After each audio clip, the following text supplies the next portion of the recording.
વડાપ્રધાન નરેન્દ્ર મોદી આગામી 8 સપ્ટેમ્બરે નવસારી ખાતે દેશના હાઈટેક અને કોર્પોરેટ શૈલીના જિલ્લા ભાજપ કાર્યાલય નમો કમલમનું લોકાર્પણ કરશે।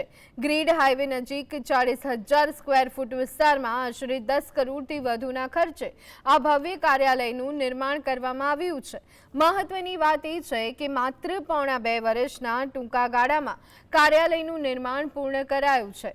નવું કાર્યાલય artificial intelligence technology, high speed internet, विशाल ऑडिटोरियम, कॉन्फ्रेंस हॉल और अलायदी केबिन सहितनी आधुनिक सुविधाओं सज्ज है।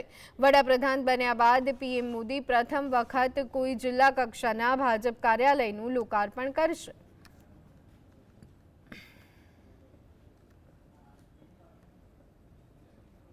प्रधान श्री मोदी साहब ने આવકારવા માટે થનગની રહ્યા છે। તમામ તૈયારીઓ ચાલુ કરી દીધી છે। જ્યારે મોદી સાહેબ આપણા કમલમના ઉદ્ઘાટન માટે કદાચ સમગ્ર દેશમાં પહેલી વખત હશે કે પાર્ટીના કાર્યાલયના ઉદ્ઘાટન માટે કોઈ વડાપ્રધાન આવ્યા હોય, ત્યારે આ ખૂબ એક આનંદ અને ઉત્સાહનો કાર્યક્રમ છે। ત્યારે ભારતીય જનતા પાર્ટીના તરફથી સમગ્ર નવસારી જિલ્લામાં દરેક ગામમાં લાઈવ પ્રસારણ કરવામાં આવશે। દરેકે ગામે ગામ લોકો આ પ્રોગ્રામ જોઈ શકે।